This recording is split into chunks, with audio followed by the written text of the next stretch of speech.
Golden domes whisper oaths of steel. But what if that crack runs through the very foundation of who you are? Through your history, your faith, your idea of home. This is Kiev, the mother of cities for the Slavs. For over 1,000 years, its hills have watched empires rise and fall.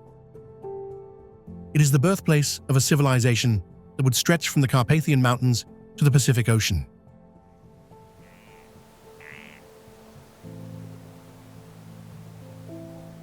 And this is Moscow. The heir, the successor, the powerful heart of a vast empire. It built upon that ancient Kievan legacy, carrying it to unimaginable heights of power and influence.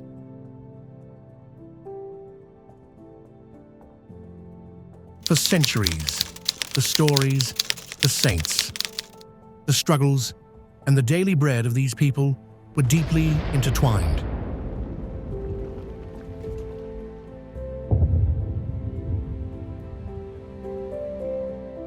They shared a faith, a linguistic root, heroes, and tragedies.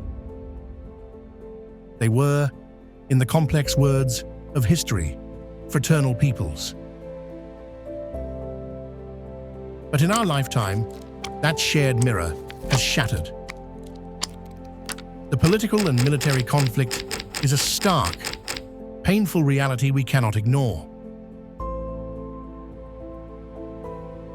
Yet, to see only the conflict is to see just the broken glass on the floor and miss the magnificent, intricate image that was once reflected in it.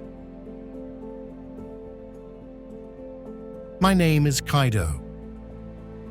I make travel documentaries, and I believe that to understand the present, especially a present as painful as this, you must first understand the past. Not the past of treaties and battles, but the past of people. The stories they told, the beauty they built, the identities they forged, together and apart. So I began a journey not between two front lines, but between two narratives, between two memories of the same events.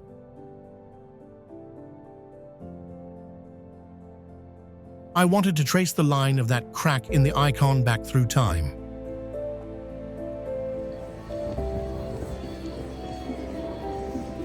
To stand in the places where history pivoted. To ask the simple, impossible question, how did we get here? From the baptism that forged a medieval kingdom, to the imperial ambitions that consumed it, from the grand, utopian dreams of the 20th century to the national awakenings that followed.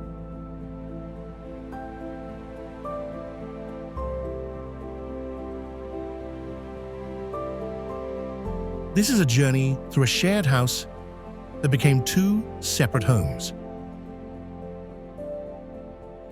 This film is not an answer. It is an exploration, an attempt to hold two truths at once. To acknowledge a deep historical kinship and the profound, heartbreaking divergence that followed. Join me as we search for the light that gets in through the crack.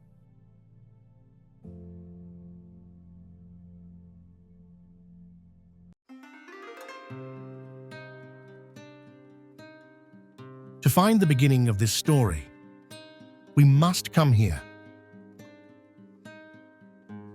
To these sacred caves and golden domes that have watched over Kiev for nearly 1,000 years. This is more than a monastery. It is the spiritual and cultural ground zero for both modern Ukraine and Russia. The year is 988. Here, on these bluffs overlooking the Dnipro, a decision was made that would forever alter the map of Europe. Prince Volodymyr the Great, ruler of a powerful federation of Slavic tribes known as Kievan Rus, faced a choice. To the south, the Islamic Empire of the Volga Bulgars. To the west, the Catholicism of Rome and the Pope. To the north and east, pagan traditions.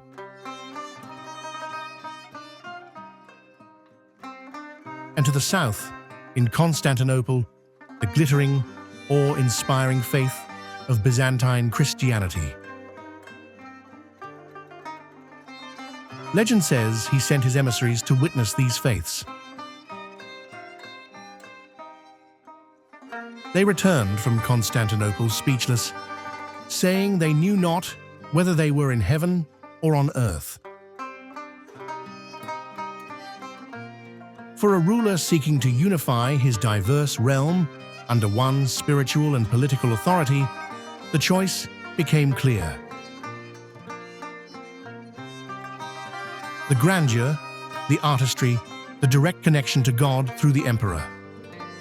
It was a perfect fit for an ambitious prince. Volodymyr ordered the baptism of his people in the Dnipro River. It was a mass conversion, a political and spiritual revolution. And with Christianity came its infrastructure, the written word in the Cyrillic script created by Saint Cyril and Methodius. The code of laws and the architecture. This is not just a church. It is a statement in stone and gold. A declaration that Kiev was now part of the civilized, Christian world. The art here, a direct import from Constantinople, established a visual language of faith and power that would become the blueprint for the entire region. For the next 2 centuries, Kievan Rus flourished. It was the largest state in Europe. Its princes intermarried with the royal houses of France, Hungary, and Sweden. It was a hub of trade, linking the Baltic to the Black Sea, the Varangians to the Greeks. And from this single, powerful source, the culture spread north and east. But empires are fragile. Kievan Rus was not a modern nation-state. It was a loose federation of principalities ruled by the often querulous descendants of Volodymyr. As central power in Kiev weakened, the periphery grew stronger. And then, in the 13th century, the storm came from the east. In 1240, the Mongol horde under Batu Khan besieged, sacked, and utterly destroyed Kiev. The city that was the mother was brought to its knees. This catastrophe created a vacuum, a rupture in the line of power. In the shadow of the Mongol yoke, a new dynamic emerged. The northern principalities, like Vladimir Suzdal and later Moscow, while also subjugated, found a different path. They learned to negotiate, to administer, and eventually to rise within the Mongol system. They were further from the steppe raids, and they began to gather the scattered pieces of the Rus legacy. And so, the inheritance was claimed. Moscow's princes began to call themselves Tsars, the Slavic word for Caesar. They married the last niece of the Byzantine emperor. They declared Moscow the Third Rome, the final, eternal guardian of the true Christian faith after the fall of Rome and Constantinople. The architectural language born in Kiev was adapted, exaggerated, and made into something uniquely Moscow's own. And here lies the seed of our modern dilemma. One sees the origin point, the source. The other sees itself as the logical, destined successor, the protector and expander of the faith and culture.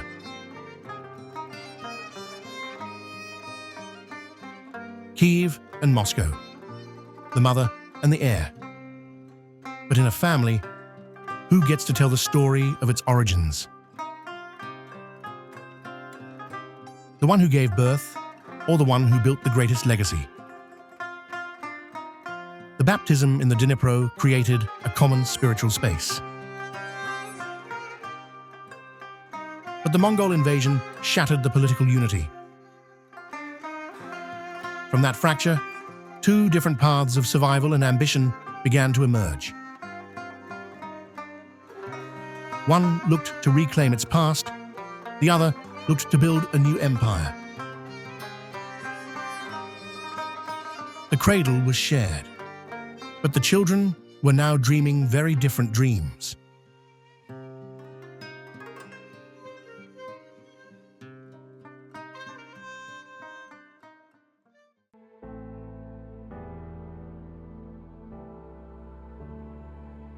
The dream of empire is a powerful force. As Moscow grew from a principality into a tsardom, its gaze turned west and south, back towards the ancient lands of Kievan Rus. It saw not a sibling, but a territory, a crucial frontier to be secured, absorbed, and remade. We are now on the wide, open steppe of central Ukraine. This is the land of the Cossacks. The word Cossack comes from the Turkic for free man or adventurer. And that's precisely what they were, a fiercely independent society of warriors, frontiersmen, and escaped serfs who formed self-governing communities along the wild, contested borderlands between empires. For Moscow, the Cossacks were a double-edged sword. They were a formidable buffer against the Crimean Tatars to the south and the Polish-Lithuanian Commonwealth to the west. But their love of freedom was a constant threat to the Tsar's desire for absolute control. In 1654, a charismatic Cossack leader, Bohdan Khmelnytsky, faced with crushing pressure from Poland, made a fateful deal. The Pereyaslav Agreement. It was a military alliance, sworn on a Bible and a Cossack saber, with Tsar Alexis of Moscow. In the eyes of Moscow, this was an act of eternal, unilateral submission. In the eyes of the Cossacks, it was a pact between equals, a temporary alliance to preserve their autonomy. This single event is perhaps the most contested treaty in our story, a Rorschach test of history. From this point, the slow, inexorable process of integration began. The Cossack Hetmanate, their autonomous state, was gradually stripped of its privileges. The true architect of this absorption was not a warrior, but an empress, Catherine the Great. A German princess who became the most Russian of rulers. She understood that a modern empire needed borders, not frontiers, order, not wild freedom. She systematically dismantled the Cossack host. She destroyed their capital, the Zaporizhian Sich. She gifted their vast, fertile lands, these very steppes, to her loyal Russian nobility and to German colonists, calling it Novorossiya, New Russia. The free Cossack was to become the obedient serf. But empire is not just about land and soldiers. It's about identity, about the soul. And so began the policy of Russification, a deliberate, centuries-long project to erase a distinct Ukrainian consciousness. In 1863, the Tsarist minister Pyotr Valuev issued a secret circular that became known as the Valuev Decree. It stated, "A separate Little Russian, Ukrainian language never existed, does not exist, and shall not exist. The publication of books, the teaching in schools, even the performance of plays in Ukrainian were banned." Think about that for a moment. To declare that an entire people's way of speaking, their songs, their stories, the very texture of their thought was illegitimate. A dialect at best, a political mistake at worst. This is where our journey finds its most poignant voice.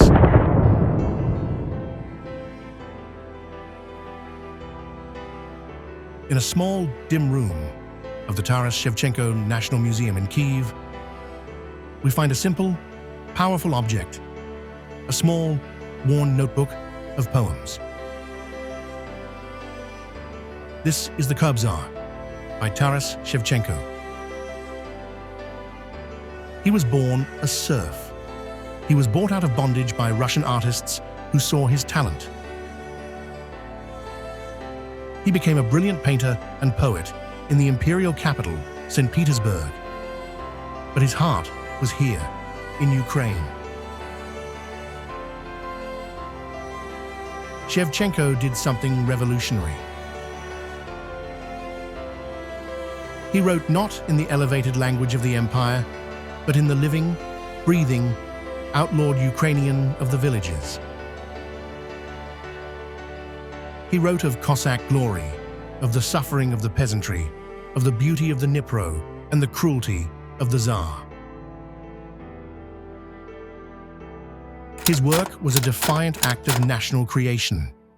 He didn't just write poems, he forged a modern Ukrainian identity. For this, he was arrested, exiled as a private soldier to a remote fort in Central Asia, and forbidden to write or paint. He became the embodiment of a suppressed voice. In Russia, he is a minor 19th century poet. In Ukraine, he is the prophet, the founding father of the nation's spirit.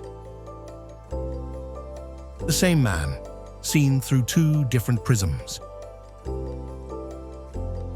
While the Russian Empire saw Ukraine as Little Russia, a natural part of its being, a new idea was stirring in the West. In the cities of Lviv and Chernivtsi, under the more lenient rule of the Austro-Hungarian Empire, Ukrainian publishing, scholarship, and political thought could develop. Here, the idea of Ukraine as a distinct European nation, not a Russian province, took firm root. So, by the dawn of the 20th century, the stage was tragically set. Two powerful narratives now stood in direct opposition.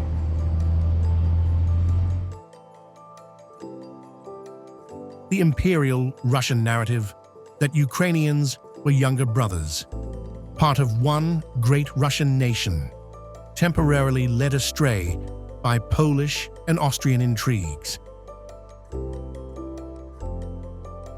and the emerging Ukrainian narrative, that of a distinct people with their own language, history, and right to self-determination, forcibly submerged by a colonial empire. The cradle had been shared. The empire had been built, in part, upon Ukrainian lands and backs. And now, the awakening had begun. But this awakening would soon collide with the most violent, ideological century in human history. The age of empires was ending. The age of totalitarianism and total war was about to begin.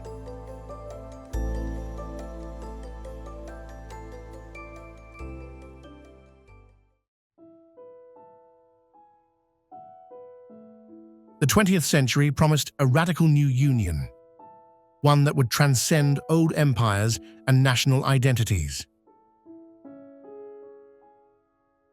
The dream was communism. The vehicle was the Soviet Union. For Ukraine, this meant being folded into a new, larger identity, the Ukrainian Soviet Socialist Republic.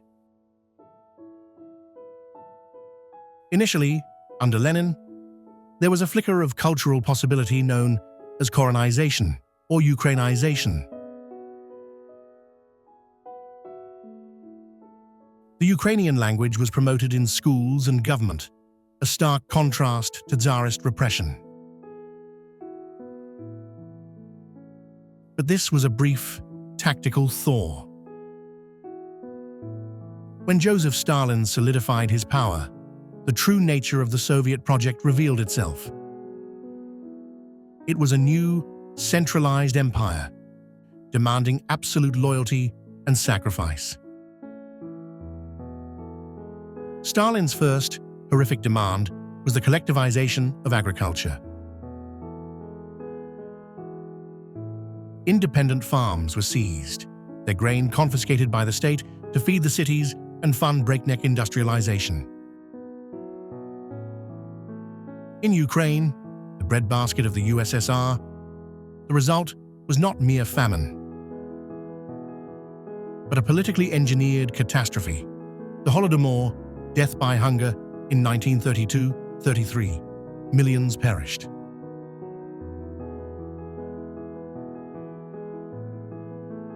In the Russian narrative, it was a tragic chapter of a wider Soviet famine. In Ukraine, it is the foundational trauma remembered as a genocide aimed at breaking the nation's will. Before this wound could heal, a greater cataclysm consumed the land, World War II, known in Russia as the Great Patriotic War. This war is the sacred, unifying pillar of modern Russian identity. But on Ukrainian soil, the story fragments. It was the war's primary battlefield, suffering unimaginable destruction. It witnessed both heroic Soviet resistance and the brutal Nazi occupation, which included the Holocaust at places like Babyn Yar. For some Ukrainians, particularly in the West, the war presented an impossible choice between two totalitarian powers, leading to complex and painful allegiances. The shared victory that binds Russia today is, in Ukraine, layered over the specific memories of the Holodomor, the Holocaust on its territory, and this ambiguous internal strife. The post-war Soviet era forged a different bond, the common, stagnant reality of late socialism, the myth of the Soviet people. National identities were to be dissolved. Russian became the language of advancement, of space, of power.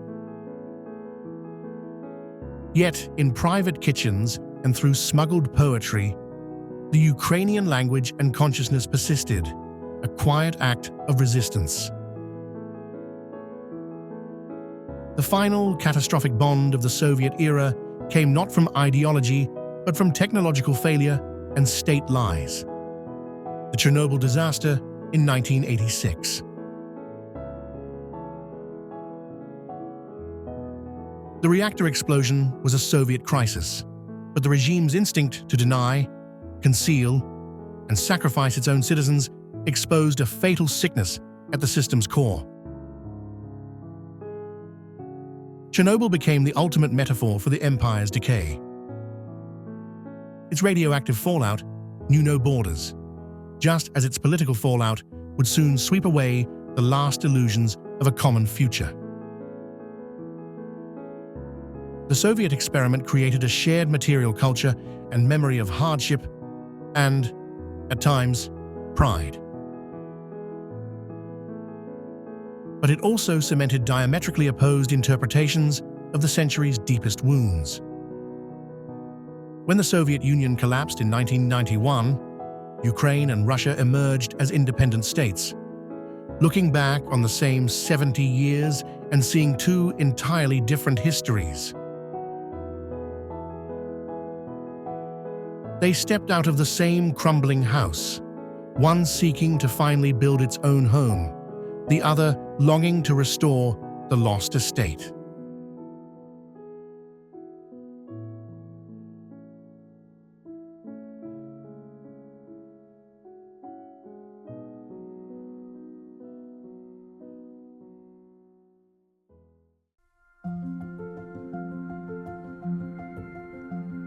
In 1991, the Soviet Union collapsed. Russia stood up as a restored empire.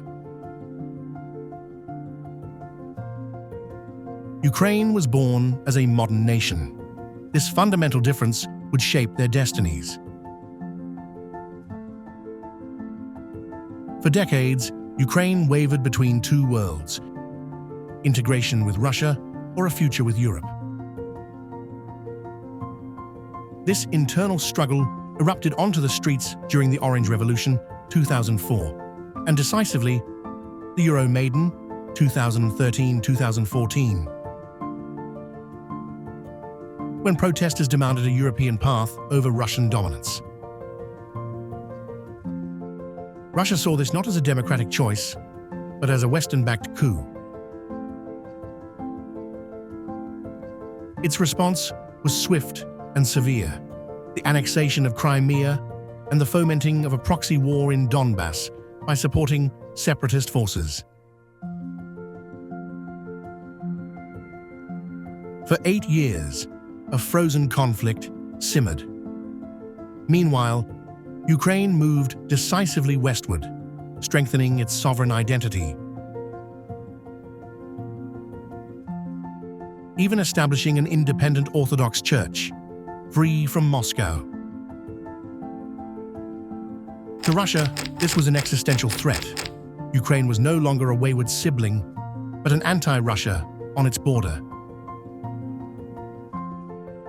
On February 24, 2022, the frozen conflict exploded into a full-scale invasion. This is more than a battle over territory.